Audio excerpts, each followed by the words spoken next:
खबरें जो हमें सीधा जोड़ती हैं आपसे, जिनका आपकी जिंदगी पर होता है सीधा असर। खबर का मतलब है एक भरोसा, और आपका भरोसा है हमारी जिम्मेदारी। ATL टीवी, भरोसा अलवर का। नमस्कार, ATL टीवी के सभी दर्शकों का स्वागत है। खबरों के साथ मैं हूं अर्चना जैन। बढ़ते हैं आज की हेडलाइंस के साथ।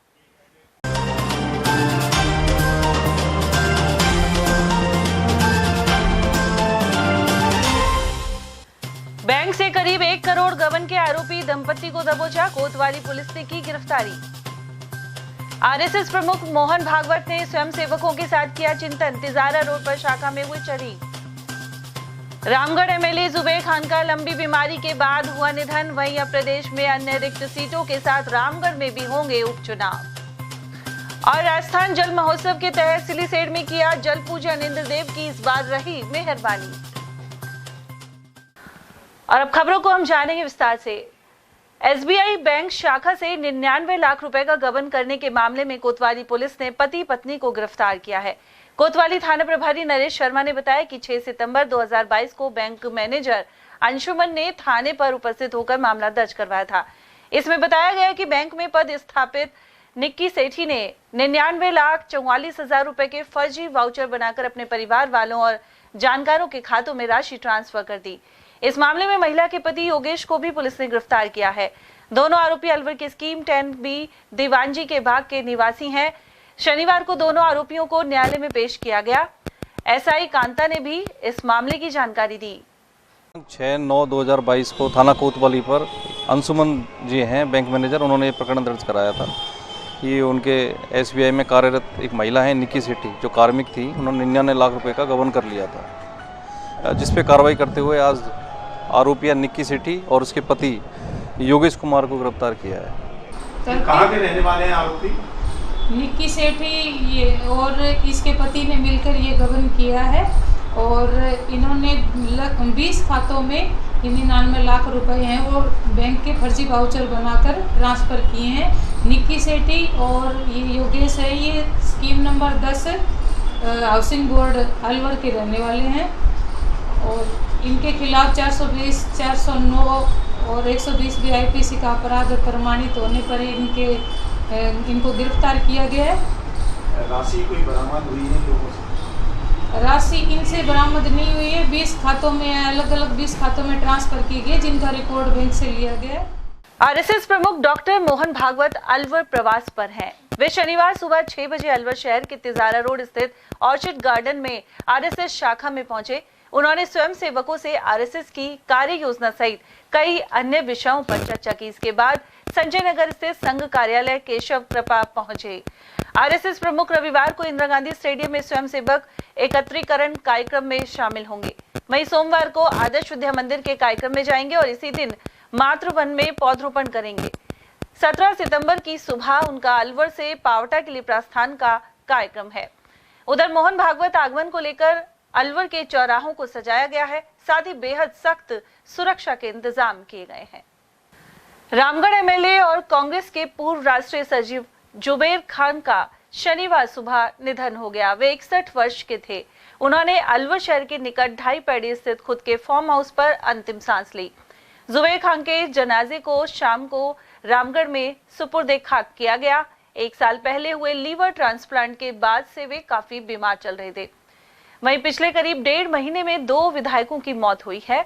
इससे पहले 8 अगस्त को सलूम्बर से भाजपा विधायक अमृतलाल मीणा का हार्ट अटैक से निधन हुआ था। रामगढ़ विधायक के निधन के बाद अब खाली विधानसभा सीटों की संख्या 7 हो गई है। इनमें 5 सीटें लोकसभा चुनावों में विधायकों के सांसद चुने जाने के कारण खाली हुई थी। उधर जुबेर खान के निधन के बाद विधानसभा में कांग्रेस विधायकों की संख्या 65 रह गई है। वहीं अब अन्य रिक्त सीटों के साथ रामगढ़ में भी उपचुनाव होंगे। जुबेर खान विधानसभा में मुख्य सचेतक भी रहे। उन्होंने जामिया मिलिया विश्वविद्यालय दिल्ली से पोस्ट ग्रेजुएशन किया था। वे इस यूनिवर्सिटी के छात्र संघ अध्यक्ष भी रहे और दिल्ली में रोड पर NSUI के पंपलेट लगाते समय राजीव गांधी से मुलाकात हुई। इससे प्रभावित होकर राजीव गांधी ने उन्हें NSUI का राष्ट्रीय सचिव बनाया था। तभी वे गांधी परिवार के नजदीक आ गए। इसी कारण उन्हें वर्ष 1993 में टिकट दिया गया। वहीं प्रियंका गांधी के उत्तर प्रदेश का प्रभारी महासचिव रहने के दौरान जुबेर खान उनके साथ सह प्रभारी सचिव रहे थे। उनके दो पुत्र आदिल और आर्यन हैं। वहीं पत्नी साफिया जुबेर जिला प्रमुख एवं विधायक रह चुकी हैं। जुबेर खान के पिता बाग सिंह सिलीसेड के पास माचड़ी गांव के रहने वाले थे और सरपंच भी रहे। जुबेर खान 1.5 साल से बीमार थे और 1 साल पहले लीवर ट्रांसप्लांट कराया गया था।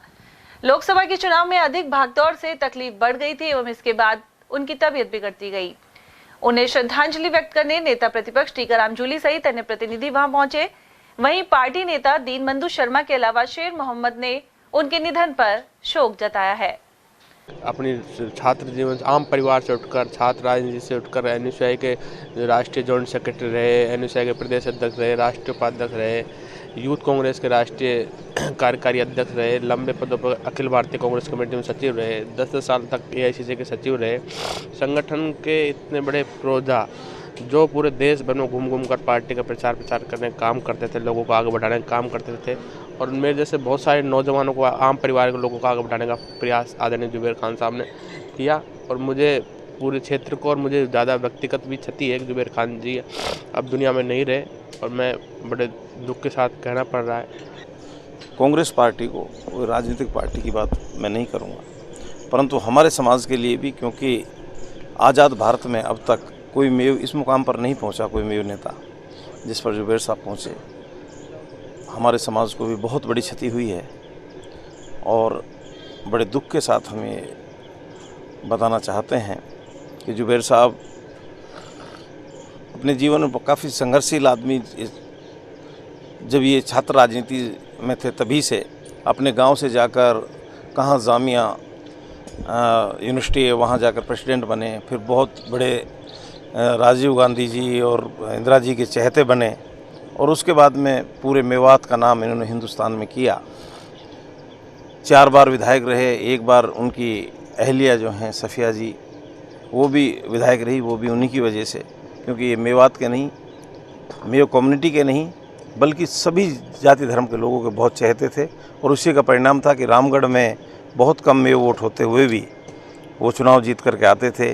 कभी भी किसी विवाद में नहीं पड़ते थे, कभी भी उन्होंने कभी कोई गलत काम लेकर कोई भी आदमी जाता तो जुबेर जी उनको कभी भी एंटरटेन नहीं करते थे, कभी उनकी बात सुनने को तैयार नहीं होते थे। ऐसे नेता मुझे नहीं लगता कि ना पहले हुआ था और बहुत मुश्किल से मेवात में तो पैदा हो पाएगा।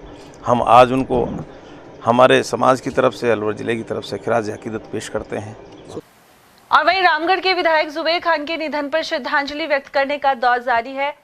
जिला कांग्रेस कमेटी के महासचिव अनवर साजिद खान के अनुसार इससे कांग्रेस पार्टी को खासा नुकसान हुआ है। मेवात क्षेत्र से जुबेर खान का गहरा लगाव रहा और वे मेवात विकास बोर्ड के अध्यक्ष भी रहे। साथ ही जुबेर खान बेहद सरल और मिलनसार व्यक्ति थे। जल झूलनी एकादशी के अवसर पर राजस्थान जल महोत्सव मनाया गया। इसके तहत सिलीसेड झील पर शनिवार को वन एवं पर्यावरण मंत्री संजय शर्मा ने विधिवत पूजा अर्चना की। यहाँ जिला स्तरीय जल महोत्सव संपन्न हुआ। इस मौके पर महापौर घनश्याम गुर्जर एवं प्रशासन के अधिकारी मौजूद रहे। इसके बाद सभी ने पर्यावरण को संरक्षित करने के लिए प्रतिज्ञा ली। राष्ट्रीय गान के साथ कार्यक्रम का समापन हुआ। मंत्री शर्मा ने बताया कि इस वर्ष इंद्रदेव ने कृपा बरसाई है और प्रदेश भर में जल संसाधन विभाग द्वारा बांधों पर पूजन किया जा रहा है। जिले के 3 बांधों की ऊपरा चल रही है और अन्य बांधों में भी काफी पानी आ गया है। इसके अलावा जल स्तर भी बढ़ा है। उन्होंने कहा कि जयसमंद बांध में पानी आने से अलवर शहर को भी फायदा होगा। और हम तो बारंबार इस पूजा के माध्यम से ईश्वर परमपिता परमात्मा से और ईश्वर से और विशेष रूप से इंद्र भगवान से यही प्रार्थना करेंगे तो जिस प्रकार की कृपा संपूर्ण राजस्थान पर इस बार करिए, आने वाले समय में इसी प्रकार की कृपा पूरे राजस्थान पे बनी रहे, क्योंकि जल है तो जीवन है। और प्राय देखा जा रहा था कि 20-25 साल से लगातार कहीं अच्छी वर्षा हमारे प्रांत में नहीं हो रही थी, कम होती थी लेकिन कम होती थी, जिसके कारण अधिकांश बांध, पोखर, तालाब, हमारे बावड़ियाँ सूखी पड़ी थी। और जल है तो जीवन है, जब हमारे बांध और तालाब भरेंगे तो निश्चित रूप से जल संरक्षण भी होगा। जो हमारा वाटर लेवल नीचे चला गया था वो ऊपर भी आएगा, पीने को पानी आमजन को मिलेगा और किसानों को सिंचाई के लिए पानी मिलेगा। आज इस पूजन के माध्यम से हमने परमपिता परमात्मा को पूजा के माध्यम से आह्वान भी किया है, उनको साधुवाद भी किया है और आने वाले समय में उनकी कृपा हम पे बने रहे, यही मंगल कामना करिए। जयसमंद बांध में पानी की अच्छी आवक हुई है, विशेष रूप से रूपरेल नदी के माध्यम से। और जब सिलीसेट बांध की चादर चली है तो उससे भी बांध में पानी अच्छी बड़ी मात्रा में आया है। और जब बांध बढ़ता है तो मैंने पहले भी कहा कि हमारी जो ऊपर जो पानी की लेवल है वो ऊपर आता है तो हमारी बोरिंग्स रिचार्ज हो जाती हैं। तो जयसमंद बांध की वजह से जहाँ हमारे आसपास क्षेत्र में रहने वाले किसान भाइयों को सिंचाई के लिए पानी मिलेगा बोरिंग के माध्यम से, क्योंकि वाटर डेवलप होगा। और शहर चूंकि डिपेंड है जयसमंद बांध पे, लोगों का मानना उसके है कि कारण जयसमंद बांध के कारण जो हमारे शहर में बोरिंग्स रिचार्ज होंगी तो निश्चित रूप से आने वाले समय में शहर की जनता को पानी जो अब मिल रहा है उससे कहीं अधिक मात्रा में मिलने लगेगा। उधर यहाँ मौजूद प्रतिनिधियों ने कहा कि जीवन में शुद्ध जल एवं वायु एक अनमोल संपदा है। वहीं वायु प्रदूषण रोकने एवं पर्यावरण को बचाने के लिए इस वर्ष राज्य में 7 करोड़ पौधे लगाए गए हैं। इन्हें सुरक्षित रखने के लिए भी प्रतिज्ञा की गई।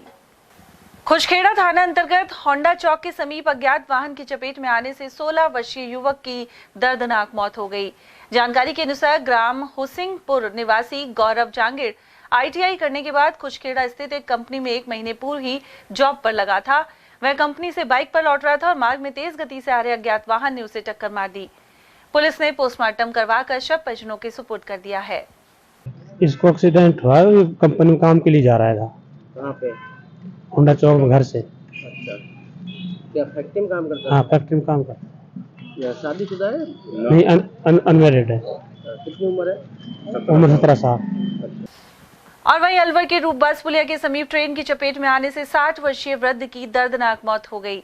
जानकारी के अनुसार गोंदपुर गांव निवासी 60 वर्षीय रतिराम जाटव को 3 दिन पहले उसके भतीजे ने सामान्य चिकित्सालय में भर्ती कराया था।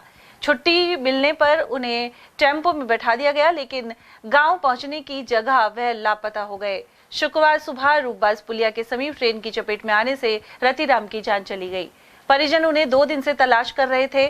मृतक MIA की हिंदुस्तान टाइल्स कंपनी में सुपरवाइजर था। बीमार था, नर्सरी आई, एडमिट करा दिया, सही हो गया। फिर मैं घर जाऊंगा। घर जाने के बाद हमने ऑटो में बैठा दिया, घर पहुंचा नहीं। उसके बाद हमने अड़ोस पड़ोस रिश्तेदार में सब दिखे, हेरा फेरी करी, नहीं मिला। हमको कल सूचना मिली ऐसे ट्रेन से एक्सपायर हो गया है। हाँ। अलवर की खंडेलवाल धर्मशाला में 8वां रक्तदान शिविर आयोजित किया गया। इस दौरान मुख्य अतिथि वन एवं पर्यावरण मंत्री संजय शर्मा रहे। कार्यक्रम संयोजक रजनीकांत गुप्ता ने बताया कि 8 साल पहले सत्यम बटवाड़ा का एक एक्सीडेंट में निधन हो गया था। उनके द्वारा किए गए अंगदान के सम्मान एवं स्मृति में यह रक्तदान शिविर लगाया जाता है। इसके अलावा चिकानी में भी इसी तरह का कैंप आयोजित होता है। उधर इस दौरान खंडेलवाल सेवा समिति अध्यक्ष राकेश गुप्ता, महासचिव इंद्र खंडेलवाल और कोषाध्यक्ष युवराज खंडेलवाल आदि मौजूद रहे। वहीं इस मौके पर सुंदरराज महाराज की मूर्ति पर मंत्री संजय शर्मा ने माल्यार्पण किया और रक्तदान शिविर का शुभारंभ किया। हर बार हमारे 3 से 4 जगह ब्लड डोनेशन कैंप चलते हैं। इस बार हमारे ब्लड डोनेशन कैंप एक अपना खंडेलवाल धर्मशाला में है जो अभी चल रहा है रेगुलर। एक हमारा लॉर्ड्स कॉलेज चिकानी वहाँ चल रहा है। और यहाँ का हमारा लगभग टारगेट है कि आज हम दोनों जगह से लगभग 200 प्लस यूनिट आज हम इकट्ठी करके लेके चलें। अलवर कोतवाली थाना पुलिस ने अवैध रूप से शराब बेचने के मामले में एक आरोपी को गिरफ्तार किया है। पुलिस के अनुसार शुक्रवार देर शाम ASI अरुण कुमार जाब्ते के साथ गश्त कर रहे थे। इसी दौरान उन्होंने खदाना मोहल्ला निवासी रिंकू कलाल को महल चौक क्षेत्र से पकड़कर शराब के 52 पौवे बरामद किए हैं। जिला अस्पताल की मोर्चरी में 8 दिनों से रखे 45 वर्षीय युवक के शव की शिनाख्त नहीं हो पाई। इसके चलते पुलिस ने मृतक का अंतिम संस्कार करवाया है। GRP पुलिस के अनुसार स्टेशन मास्टर ने प्लेटफॉर्म 1 पर 45 वर्षीय युवक के अचेत पड़े होने की जानकारी दी थी। इस सूचना पर GRP थाना पुलिस मौके पर पहुंची और युवक को जिला अस्पताल लाया गया, जहां डॉक्टर ने उसे मृत घोषित कर दिया। 8 दिन बीत जाने के बाद भी युवक के परिजनों के नहीं मिलने पर GRP पुलिस ने मृतक का पोस्टमार्टम करवाकर शव का अंतिम संस्कार भी करवाया है। वारसा की तलाश की गई, किंतु वारसा नहीं मिले। मृतक के लाश को वारसा के इंतजार में सरकारी अस्पताल के चिड़घर में रखवाई गई है। अभी तक वारसा की पता नहीं चल सकी है। आज मृतक का पोस्टमार्टम करा जाकर अंतिम दाह संस्कार किया जाएगा। कितनी उम्र थी मृतक? उम्र करीब 45 साल के आसपास है। क्या पहन रखा था कुछ? उसने एक लोअर और लाल टी शर्ट डाली। जल झूलनी एकादशी पर अनेक धार्मिक कार्यक्रम आयोजित किए गए। वहीं अलवर शहर के स्की मार्ट स्थित श्याम प्रभु के मंदिर में शनिवार को डोला उत्सव धूमधाम से मनाया गया। इस दौरान महिलाओं ने श्याम बाबा का कीर्तन किया। प्रसाद वितरण के बाद भक्त खाटू श्याम जी के लिए रवाना हुए। और वहीं जल झूलनी ग्यारस के अवसर पर श्री कृष्ण भगवान को नगर भ्रमण कराया जाता है। इस एकादशी पर महिला श्रद्धालु उपवास रखती हैं। साथ ही ठाकुर जी का डोला निकालने के बाद उपवास खोला जाता है और बड़े उल्लास के साथ ठाकुर जी का आज डोला निकाला जाता है। इसका महत्व है, हाँ, इसका बहुत महत्व है। एकादशी के दिन निकाला जाता है। व्रत भी रखा जाता है। इसका व्रत रखा जाता है। क्या गाती है महिलाएं? महिलाएं विष्णु भगवान के भजन गाती हैं। उधर अलवर कृषि उपज मंडी में जल झूलनी ग्यारस के अवसर पर ठाकुर जी मंदिर से शोभा यात्रा निकली। इस अवसर पर मंडी के अधिकांश व्यापारी शामिल हुए। श्रद्धालु सुरेश जलालपुरिया ने बताया कि हर साल इस अवसर पर ठाकुर जी के मंदिर से शोभा यात्रा निकाली जाती है। वहीं भगवान खाटू श्याम की पूजा अर्चना के अलावा प्रसाद वितरण किया गया। सर ग्यारस है, ग्यारस पर आज जो शोभा यात्रा निकाली जा रही है, आप व्यापारी हैं, उसमें सहयोग भी कर रहे हैं, क्या कहना चाहेंगे? कृषि उपज मंडी में हमारे शिव मंदिर में ठाकुर जी जो विराजमान है, एक साल में एक बार दिनजुली ग्यारस पर एक भ्रमण के लिए हम मंडी के जितने भी हमारे ब्लॉक हैं उन पर उनको भ्रमण कराते हैं। वो इस भ्रमण काल के कारण ही आज ये मंडी में ग्यारस में ठाकुर जी का महोत्सव मनाया जा रहा है और मैं समझता हूँ कि इससे पूरी मंडी में एक उल्लास है। खटीक समाज ने शनिवार को संत दुर्बलनाथ महाराज की भव्य शोभा यात्रा निकाली। अशोका टॉकीज से प्रारंभ इस शोभा यात्रा में 21 झांकियां एवं बैंड बाजे शामिल थे। यह शोभा यात्रा प्रमुख मार्गों से होते हुए जेल चौराहे स्थित खटीक छात्रावास पहुंची। इस मौके पर भंडारे का भी आयोजन किया गया। आज महाराज श्री दुर्बलनाथ जयंती समारोह समिति की तरफ से आज 163वीं जयंती निकाली जा रही है, जो अशोका टॉकीज से स्टार्ट होकर के कटला होकर के भगत सिंह चौराहा होकर के और जेल चौराहे पे जाकर के इसका समापन होगा। महाराज श्री का आज 163वीं जयंती के उपलक्ष्य में पूरे हर्षोल्लास के साथ में मनाया जा रहा है और भविष्य में भी इस तरह के अच्छे प्रोग्राम होंगे। महाराज श्री का आज भव्य रात को जागरण हुआ था और अब महाराज श्री का शोभा यात्रा निकाली जा रही है और समापन के उपलक्ष्य में पूरे दिन भर आज भंडारा चलेगा 4 बजे तक। देसी घी का भंडारा होगा खटीक छात्रावास के अंदर। जगह जगह महाराज श्री के लिए प्याऊ लगाई गई है, फल फ्रूट का वितरण किया गया है। और वहीं श्री दुर्बलनाथ की 162वीं जयंती के अवसर पर कार्यक्रमों का दौर जारी है। श्री दुर्बलनाथ जयंती एवं विवाह समारोह समिति के अध्यक्ष छैल बिहारी किराड़ ने बताया कि रविवार सुबह 9 बजे विवेकानंद चौक से खटीक छात्रावास तक शोभा यात्रा निकाली जाएगी। यहाँ प्रतिभाओं का सम्मान भी किया जाएगा और भंडारा एवं सत्संग होगा। शोभा यात्रा को हरी झंडी केंद्रीय मंत्री भूपेंद्र सिंह यादव सहित भाजपा जिलाध्यक्ष अशोक गुप्ता, नगर निगम महापौर घनश्याम गुर्जर, पूर्व विधायक ज्ञानदेव आहूजा और भाजपा नेता जय आहूजा दिखाएंगे। इसके अलावा बजरंग दल सहित अन्य संगठनों की झांकियां भी शोभा यात्रा में शामिल होंगी। श्री दुर्बलनाथ जयंती में विवाह समारोह समिति हर वर्ष की तरह इस वर्ष भी अनंत श्री दुर्बलनाथ जी की 163वीं जो अब की बार वर्षगांठ है, इसको हम बहुत ही भव्य तरीके से शोभा यात्रा के माध्यम से मनाने जा रहे हैं। इस कार्यक्रम में आदरणीय भूपेंद्र यादव जी केंद्रीय मंत्री, श्री संजय शर्मा जी राज्य मंत्री, श्री ज्ञानदेव आहूजा जी, श्री रमेश खींची जी, श्री घनश्याम गुर्जर साहब, श्री अशोक गुप्ता जी एवं तमाम सामाजिक संगठनों के पदाधिकारी इस कार्यक्रम में हिस्सा ले रहे हैं और हरी झंडी दिखा रहे हैं। इसमें कार्यक्रम में अब की बार जो हमने रखा है, इसका मुख्य आकर्षण जो होगा वो अनंत श्री दुर्बलनाथ जी की रथ यात्रा एवं राम दरबार होगा, जो कि हम पहली बार इसमें बहुत ही मनमोहक झांकी हम इसमें निकाल रहे हैं। और ये यात्रा त्रिपोलिया बाजार से होते हुए काशीराम चौराहा होप सर्कस से होते हुए और भगत सिंह और आपके अंबेडकर सर्किल होते हुए जेल के चौराहा खटीक छात्रावास पहुंचेगी, जहां पर 1 बजे पहुंचने पर वहां पर प्रतिभा सम्मान समारोह होगा, जिसमें बहुत हमारे समाज के जिन लोगों ने अच्छी सरकारी में नौकरी प्राप्त की हैं या जिन्होंने कारोबार में अच्छा नाम रोशन किया है या समाज के जो भामाशाह हैं उनको सम्मानित किया जाएगा। इसके अलावा वहाँ पर अपने जो भी प्रसादी है भंडारा है वो रखा गया है और 2 बजे से शाम के 6 बजे तक हमने इसमें अनंत श्री दुर्बलनाथ जी का सत्संग कार्यक्रम रखा है। खाद्य व्यापार संघ के प्रदेश अध्यक्ष सुरेश जलालपुरिया ने निर्यात को बढ़ावा देने पर जोर दिया है। उन्होंने कहा कि केंद्र और राज्य सरकार आर्थिक विकास के लिए इन्वेस्टमेंट समिट करने जा रही है। इसके अलावा फूड प्रोसेसिंग के बाद ही खाद्य सामग्री को विदेश में भेजा जाना चाहिए। इसके अलावा विदेशी खाद्य तेल के आयात के बजाय देसी खाद्य तेल सरसों, मूंगफली, सोयाबीन, नारियल और सूरजमुखी आदि को निर्यात किया जाए। जलालपुरिया ने कहा कि मुख्यमंत्री भजनलाल द्वारा प्रदेश स्तर पर 9 से 11 दिसंबर तक किए जा रहे निवेशक समिट से देश और राज्य को फायदा होगा। सर, केंद्र सरकार और राज्य सरकार विदेशी निवेश को भारत में लाने के लिए, भारत की अर्थव्यवस्था को तेज करने के लिए, आर्थिक विकास के लिए प्रयास कर रही है। अब सरकार को क्या कदम उठाने चाहिए जिससे निवेश आए और निवेश सफल हो और उसको धरातल पर देखा जा सके?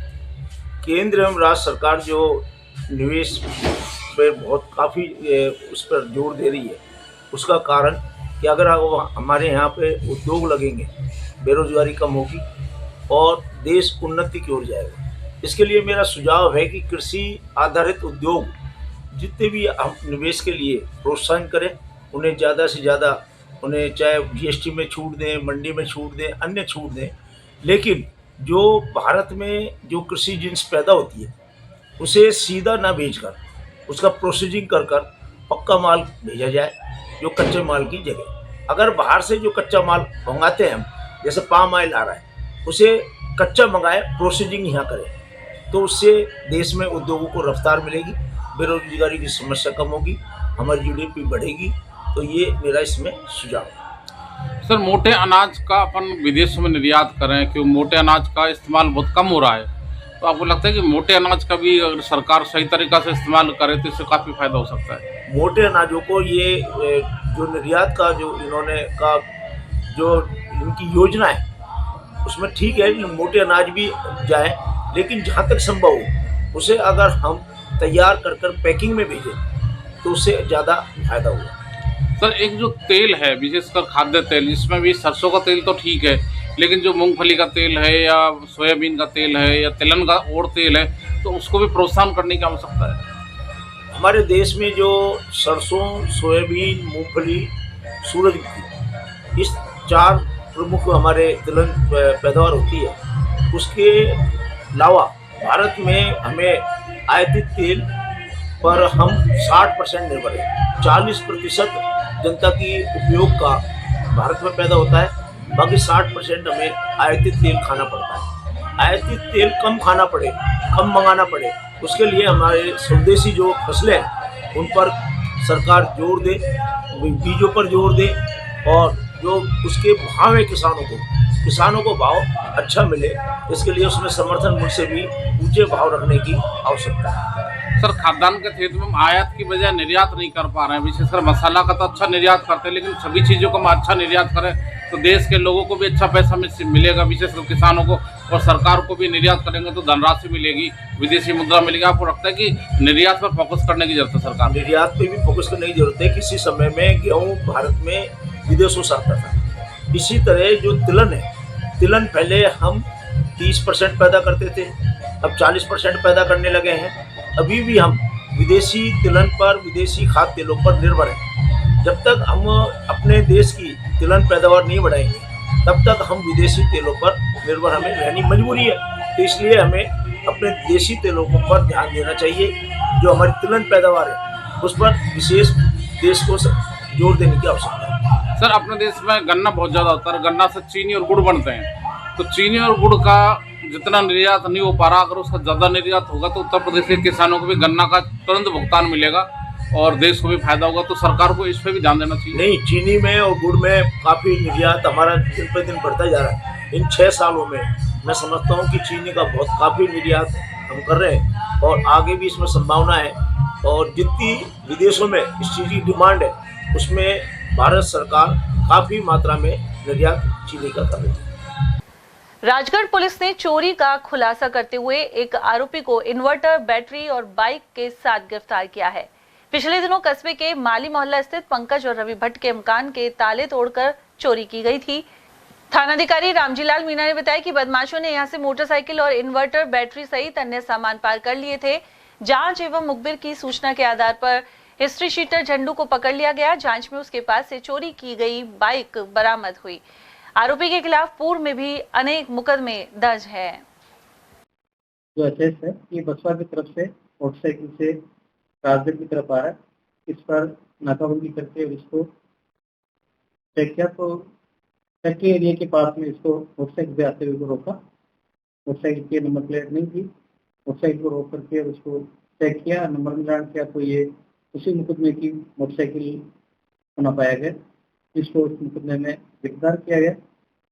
मुलजिम की इतला से इन्वर्टर और बैटरी को आज बरामद किया गया है।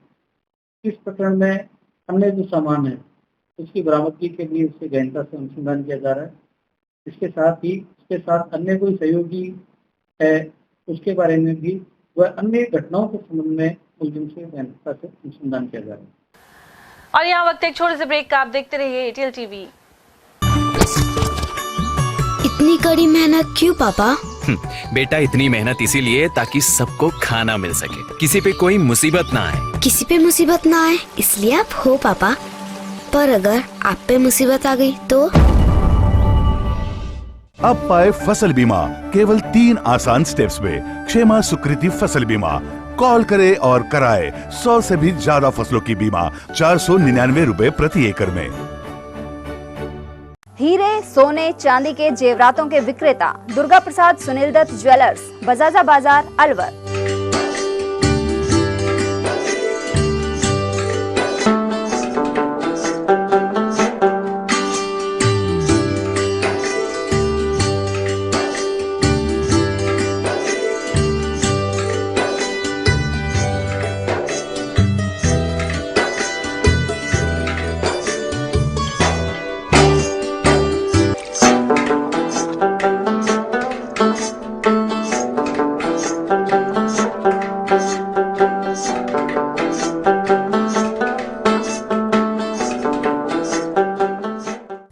सोने चांदी के जेवरातों के विक्रेता दुर्गा प्रसाद सुनील दत्त ज्वेलर्स, बजाजा बाजार, Alwar. Phone number 0144233863 and 2338663। Furniture का 32 साल पुराना जाना माना नाम Rahul decor.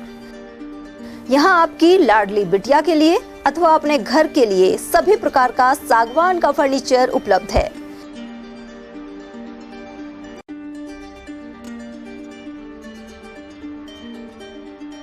Double bed, dressing table, sofa set सागवान एवं कपड़े वाले तथा सेंटर टेबल, भट्टी कलर, स्टील अलमारी, ब्रांडेड एवं सॉफ्टी फोम के गद्दे आपकी नाप तोल से बनाए जाते हैं।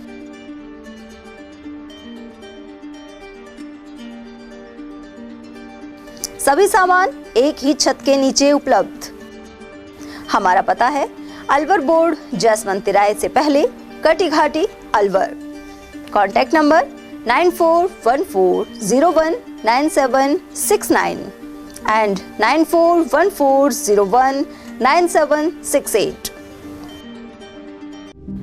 वेद शास्त्र, उपनिषद, पुराण, ज्ञान के भंडार अनुपम। अज्ञान अविद्या भरे जीवन में अमृत के हैं समान। गीता का, भागवत का, रामायण का, दर्शन, उपनिषद, वेद आदि का जो ज्ञान है वो हमारे जीवन के मुख्य रूप में अमृत की तरह काम करता है। गिरे हुए जीवन में वैसाखी का काम करता है। अज्ञान अविद्या भरे जीवन में अमृत का सूरज की तरह काम करता है। परम पूज्य श्री श्री 1008 महामंडलेश्वर स्वामी श्री इंद्रदेव जी सरस्वती महाराज के श्रीमुख से बंधन रिजॉर्ट, बाग वाले हनुमान जी निकट मोती डूंगरी, अलवर, राजस्थान से श्राद्ध पक्ष निमित्त श्रीमद् भागवत कथा का 26 सितंबर 2024 से 2 अक्टूबर 2024 तक प्रतिदिन दोपहर 1 बजे से सीधा प्रसारण देखिए संस्कार और एटीएल पर। आयोजक Ghanshyam Gupta, Rachna Gupta, Devesh doctor Bhagyashree Gupta, Puneet Gupta, Gupta marble house और श्री कृष्ण डेंटल क्लिनिक। संयोजक कृष्ण अवतार गुप्ता, सपना गुप्ता, मदन लाल और मंजू शर्मा। ब्रेक के बाद आप सभी का एक बार फिर से स्वागत है। बात करते हैं मालाखेड़ा की, जहां उपखंड क्षेत्र के सिलीबेरी बांध से लगातार लाखों गैलन पानी व्यर्थ में बहकर फसल को बर्बाद कर रहा है, लेकिन जल संसाधन और अन्य विभाग उदासीन बने हुए हैं। पांडुपौल हनुमान मंदिर क्षेत्र, नाहर शक्ति और लीलुंडा क्षेत्र में लगातार बारिश होने के बाद सिलीबेरी बांध में व्यापक आवक हुई। ऐसे में इस बांध का जलस्तर 11 फुट से अधिक हो गया, लेकिन इसी बांध के भराव क्षेत्र में कुएं से होकर बड़ी मात्रा में पानी नीचे पाताल में जा रहा है। इसके अलावा पाल के समीप भारी मात्रा में जल का रिसाव होने से लाखों लीटर बारिश का पानी बर्बाद हो रहा है। पास ही बोई हुई प्याज, बाजरे और ज्वार की फसल को इस पानी ने बर्बाद कर दिया। इसके बाद भी कोई प्रयास नहीं होने के कारण क्षेत्र के लोगों में गहरा रोष व्याप्त है। उधर जल संसाधन विभाग के अधिकारी संजय खत्री के अनुसार सिलीबेरी बांध में 11 फीट 3 इंच जल स्तर बना हुआ है। साथ ही क्षतिग्रस्त पाल पर मिट्टी के कट्टे डाले जा रहे हैं। साहब ये थोड़ा बहुत ये डैमेज भी है, प्रशासन भी वैसे लगा हुआ है, लेकिन और आवश्यकता है प्रशासन की और काम की। किसानों की कितनी फसल बर्बाद हो? किसान की फसल साहब करीब 500-600 बीघा फसल अंदर से और बाहर से ये गाँव में नष्ट हुई है साहब। अन्य पहाड़ों से ज़बरदस्त बारिश होने के बाद 15 दिन से लगातार सिलीबेरी के बांध में पानी आ रहा है, जहां अभी भी गेज 11 फीट और 3 इंच से अधिक है, लेकिन जितना पानी आ रहा है उससे अधिक पानी करीब 5 ट्यूबवेलों के बराबर रिसाव हो रहा है, जो आगे की फसल को बर्बाद कर रहा है। उधर सिलीबेरी बांध पर जल महोत्सव के तहत पूजन के लिए पहुंचे मालाखेड़ा एसडीएम को लोगों ने इस समस्या से अवगत करवाया, साथ ही कदम उठाने की मांग की। इस मौके पर सरपंच हजारी लाल मीणा और विकास अधिकारी ओम प्रकाश सैनी आदि उपस्थित रहे। मालाखेड़ा क्षेत्र के विद्यालयों में शनिवार को हिंदी दिवस मनाया गया। खारेड़ा स्थित पीएम श्री सीनियर स्कूल प्रधानाचार्य निर्मला आड़ा ने बताया कि इस दौरान कक्षा 9 से 12 तक के विद्यार्थियों ने हिंदी निबंध लेखन में भाग लिया। इसके अलावा कविता पाठन एवं पोस्टर मेकिंग प्रतियोगिता का भी आयोजन हुआ। वरिष्ठ अध्यापिका राशि शर्मा के निर्देशन में विद्यार्थियों को पुरस्कृत किया गया। निबंध में रीना योगी प्रथम, काजल बलाई द्वितीय और करिश्मा बलाई तृतीय स्थान पर रहीं। इस दौरान शिवलाल मीणा, पूनम, डॉक्टर अनीता एवं गिरवर प्रसाद सहित स्कूल स्टाफ मौजूद रहा। उधर नांगल रटावट मिडिल स्कूल में राष्ट्रीय हिंदी दिवस एवं जल महोत्सव का आयोजन हुआ। इसमें मुख्य अतिथि जिला साक्षरता एवं सतत शिक्षा अधिकारी दशरथ सैनी थे। यहाँ प्रथम सत्र में निबंध एवं चित्रकला प्रतियोगिता का आयोजन किया गया। वहीं मुख्य अतिथि और गायत्री परिवार से जुड़े हरीश सैनी ने हिंदी भाषा को वसुधैव कुटुंबकम की भावना से पोषित बताया। अध्यापिका वंदना रानी ने भी अपने विचार रखे, जबकि संचालन अब्दुल रहीम खान ने किया। मालाखेड़ा राजकीय महाविद्यालय के प्राचार्य डॉक्टर रवि कुमार विजय के मार्गदर्शन में प्रियंका गुप्ता ने अपना शोध कार्य पूर्ण कर पीएचडी की उपाधि हासिल की है। उन्होंने नैनो क्रिस्टलाइन स्पाइनल फेराइट्स में अपनी रिसर्च की। मत्स्य विश्वविद्यालय द्वारा शोधार्थी प्रियंका गुप्ता को पीएचडी उपाधि से अलंकृत किया गया है। यह शोध आरआर कॉलेज भौतिक विज्ञान विभाग में डॉक्टर विजय की प्रयोगशाला में किया गया। शोधार्थी प्रियंका के शोध कार्य विभिन्न अंतर्राष्ट्रीय जर्नलों एवं सेमिनारों में प्रकाशित हुए हैं। मिर्जापुर गांव के सैकड़ों श्रद्धालु शनिवार को खाटू श्याम धाम के लिए रवाना हुए। इस दौरान उन्होंने श्याम बाबा का भजन सत्संग किया। बुजुर्ग महिलाएं भी इस पदयात्रा में पूरे जोश के साथ शामिल हुई। उधर भक्त रामफल चौधरी ने बताया कि श्याम बाबा से सभी पर कृपा बनाए रखने एवं सुख शांति के लिए प्रार्थना की जाएगी। मालाखेड़ा सामुदायिक स्वास्थ्य केंद्र में दैनिक आउटडोर 600 के पार हो गया। ऐसे में यहाँ लंबी कतार लग रही है। डॉक्टर्स रूम की कमी के कारण शनिवार को 2 महिला चिकित्सकों द्वारा एक ही कक्ष में जांच के चलते कतार नजर आई। इसके अलावा पंजीयन काउंटर भी एक ही है। रविवार और सोमवार का अवकाश होने के कारण शनिवार को भी कुछ चिकित्सक आकस्मिक अवकाश पर रहे। इसके अलावा अनेक चिकित्सक डे ऑफ पर थे। ऐसे में रोगियों को परेशानी का सामना करना पड़ा। स्वास्थ्य केंद्र मालाखेड़ा में आउटडोर 600 के पार है, जहां पंजीयन खिड़की, दवा खिड़की तथा चिकित्सक को दिखाने वाले कक्ष के बाहर कतार ही कतार नजर आई, जिसमें बड़े बुजुर्ग रोगी काफ़ी परेशान दिखाई दिए। वहीं रविवार और सोमवार का अवकाश होने के कारण बहुत से चिकित्सक शनिवार को अवकाश पर चले गए, जिसके चलते अव्यवस्था का आलम बना रहा। हॉस्पिटल में 13 चिकित्सकों के पद स्वीकृत हैं, लेकिन यहाँ पर 5 चिकित्सक ही कार्यरत हैं, जिसके चलते अव्यवस्था का आलम बना हुआ है। रोगियों को भारी परेशानी का सामना करना पड़ रहा है। मैं अवधेश सिंह। मालाखेड़ा थाना क्षेत्र के पुनखर निवासी अजीत 5 जुलाई से लापता है। उनका अभी तक सुराग नहीं लग पाया है। अजीत अलवर में एक लाइब्रेरी में पढ़ने गया था, लेकिन वापस नहीं लौटा। वहीं एसपी सहित मालाखेड़ा पुलिस ने युवक के कहीं नजर आने पर तत्काल सूचना देने की अपील की है। मालाखेड़ा क्षेत्र में जलझूलनी एकादशी शनिवार को श्रद्धा के साथ मनाई गई। इस मौके पर कस्बे में स्थित श्याम बाबा के मंदिर में बड़ी संख्या में श्रद्धालु पहुंचे और मन्नतें मांगी। एकादशी को महिलाओं ने व्रत भी रखा। निठारी गांव से आई एक श्रद्धालु महिला ने बताया कि उन्होंने परिक्रमा देकर सुख समृद्धि के लिए प्रार्थना की है। निठारी गांव से आए हम, खाटू श्याम बाबा के मंदिर में आए मालाखेड़ा गांव में, और प्रसाद चढ़ाया खाटू श्याम बाबा की। खाटू श्याम बाबा से ये प्रार्थना की है कि सबको सुख समृद्धि से और कुशल रखे, और सब उनकी खेती बाड़ी को सबको सही रखे। हम खाटू श्याम बाबा से यही प्रार्थना है, खाटू श्याम बाबा की। उधर मालाखेड़ा क्षेत्र में विभिन्न स्थानों पर हिंडोले सजाए गए, साथ ही लड्डू गोपाल जी की पूजा अर्चना हुई। वहीं प्रसाद वितरण का दौर भी चलता रहा। और अब बात करते हैं अकबरपुर की, जहां ग्राम पंचायत में जल झूलनी एकादशी के अवसर पर प्रदेश सरकार ने कार्यक्रम आयोजित किए हैं। इसी कड़ी में पर्यावरण की सुरक्षा एवं समृद्धि के लिए ग्राम पंचायत के मॉडल जोहड़ पर आयोजन हुआ। यहां सरपंच प्रतिनिधि महेश पटेल, ग्राम विकास अधिकारी शिवलाल यादव, विद्यालय स्टाफ एवं ग्रामीण मौजूद रहे। उन्होंने हाल ही में लगाए पौधों को भी बचाए रखने के लिए प्रतिज्ञा की। राज्य सरकार द्वारा जल एवं वायु संरक्षण के लिए एक शपथ आज ग्रामवासियों और स्कूली छात्रों के द्वारा ली गई है कि हम जल संरक्षण करेंगे और पर्यावरण संरक्षण के लिए जो 7 करोड़ पौधे इस वर्ष लगाए गए हैं उनको सुरक्षित रखेंगे। अकबरपुर थाना पुलिस ने चोरी का माल खरीदने के मामले में एक आरोपी को गिरफ्तार कर मोटरसाइकिल बरामद की है। थाना प्रभारी ओम प्रकाश ने बताया कि परिवादी ने भरतरी धाम से बाइक चोरी होने की रिपोर्ट दर्ज करवाई थी। जांच के बाद पुलिस ने आरोपी जय सिंह को गिरफ्तार कर लिया है। चोरी का सामान बाइक खरीदने एक प्रकरण और चोरी का दर्ज हुआ था, जो 5-7 दिन पहले दर्ज था। उसमें बाइक चोरी का मैटर था, जिसमें मुखबिर इतला पर जो चोरी की बाइक थी उसकी सूचना प्राप्त हुई, जिस पर बाबूलाल हेड कांस्टेबल को भेजा गया और मैं टीम के उसको भी दस्तयाब करके बाइक जब्त की गई है और मुलजिम का पीसी रिमांड लिया गया।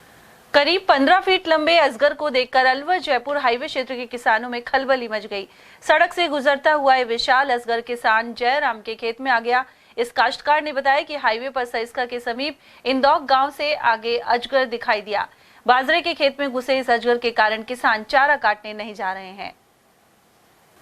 जल झूलनी एकादशी के अवसर पर अकबरपुर स्थित ठाकुर जी के 7 मंदिरों में से डोले निकाले गए। यहाँ गली भीतर मोहल्ले में पूजन के बाद लक्ष्मी नारायण मंदिर से डोले निकाले गए। चौपाड़ और अन्य मंदिरों में भी यही दृश्य नजर आया। इन डोलों को मुख्य मार्गों से भ्रमण करते हुए जोहड़ पर ले जाया गया। इस दौरान भगवान श्री कृष्ण और माता यशोदा के जयकारे गूंजते रहे। जोहड़ पर ठाकुर जी महाराज को स्नान करवाया गया और आरती हुई। इसके अलावा उपवास रखने वाले भक्त डोले के नीचे होकर निकलते नजर आए। गौरतलब है कि भगवान कृष्ण के जन्म के बाद माता यशोदा उनके वस्त्र धोने के लिए यमुना नदी पर गई थी। यह परंपरा आज भी चली आ रही है और जन्माष्टमी के बाद इस एकादशी पर डोले निकालने के साथ ही जलाशयों पर जाकर स्नान करवाया जाता है। जैसे बताए तो गढ़ी बित्तर का सबसे बड़ा मंदिर है। सबसे पहले वो निकलता है, उसके बाद में प्रत्येक मंदिर के अपना अपना डोला लेके और सब अपनी कतार से यहाँ आते हैं ठाकुर जी के स्नान कराने के लिए। क्या मान्यता है?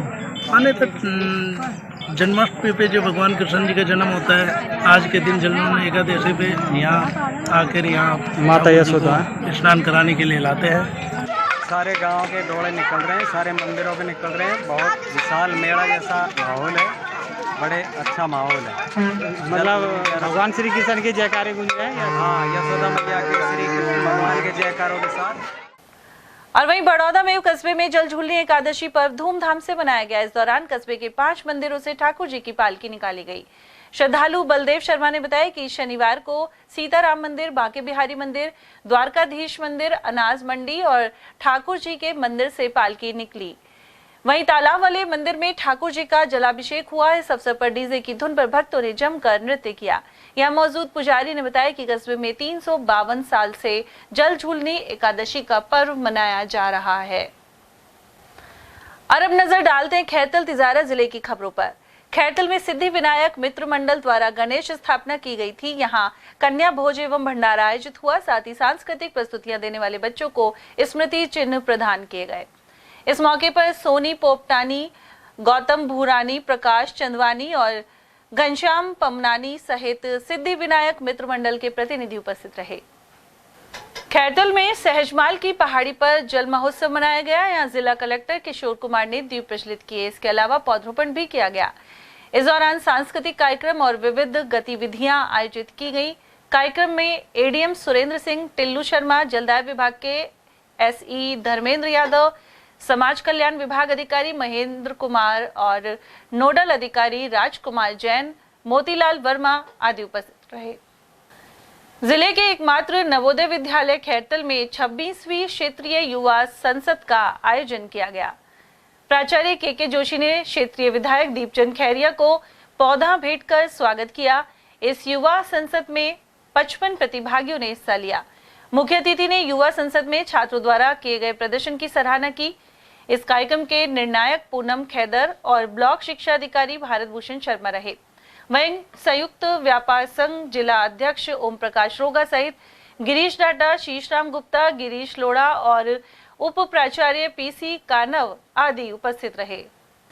भिवाड़ी में अलवर की तरफ जा रही तेज रफ्तार कार इस स्पीड से उछली कि एक बस के ऊपर से होते हुए दूसरी तरफ जा टकराई।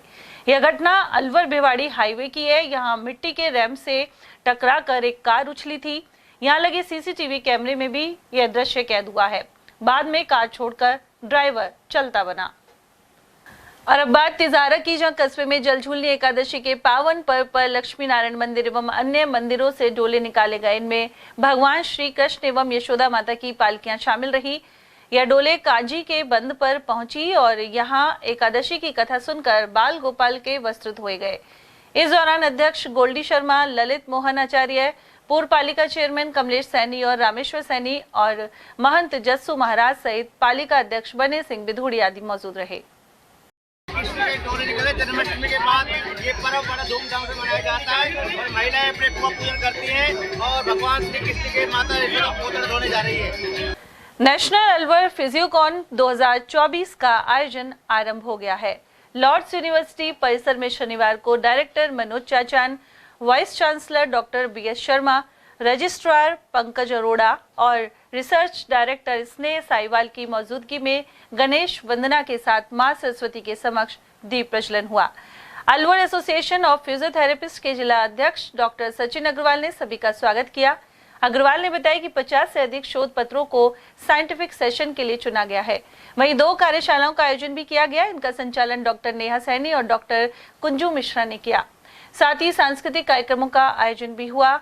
उधर ईएसआईसी मेडिकल कॉलेज के ऑडिटोरियम में रविवार को देश के 500 से अधिक फिजियोथेरेपिस्ट शामिल होंगे। जो पार्टिसिपेंट थे, प्रतिभागी थे, उन्होंने जमकर हिस्सा लिया और यहाँ पर टेपिंग और जो एसीएल रिहेबिलिटेशन की जो कार्यशाला थी उससे अपने आप को लाभ प्राप्ति की।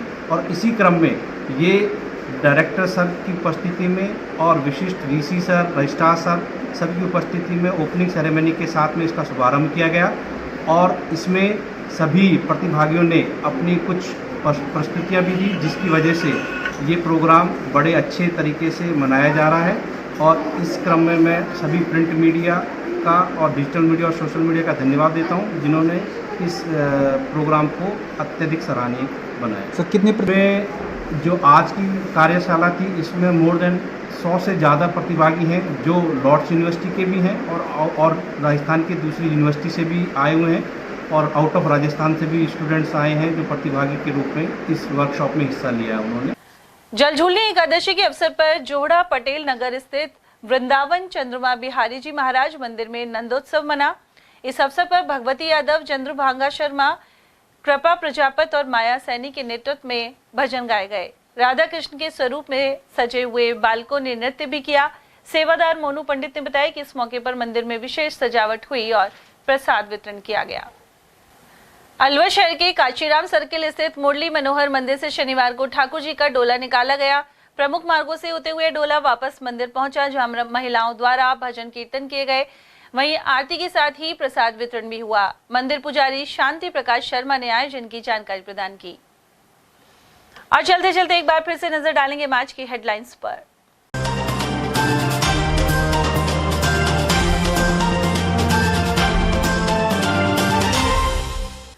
बैंक से करीब 1 करोड़ गबन के आरोपी दंपति को दबोचा, कोतवाली पुलिस ने की गिरफ्तारी। आरएसएस प्रमुख मोहन भागवत ने स्वयंसेवकों के साथ किया चिंतन, तिजारा रोड पर शाखा में हुई चढ़ी।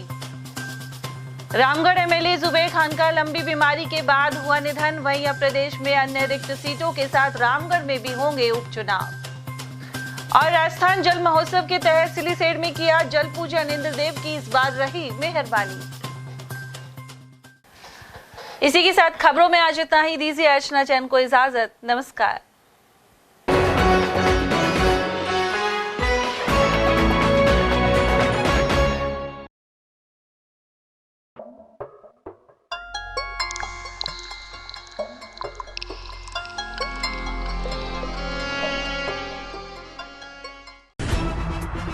खबरें जो हमें सीधा जोड़ती हैं आपसे, जिनका आपकी जिंदगी पर होता है सीधा असर। खबर का मतलब है एक भरोसा, और आपका भरोसा है हमारी जिम्मेदारी। ATL TV, भरोसा अलवर का।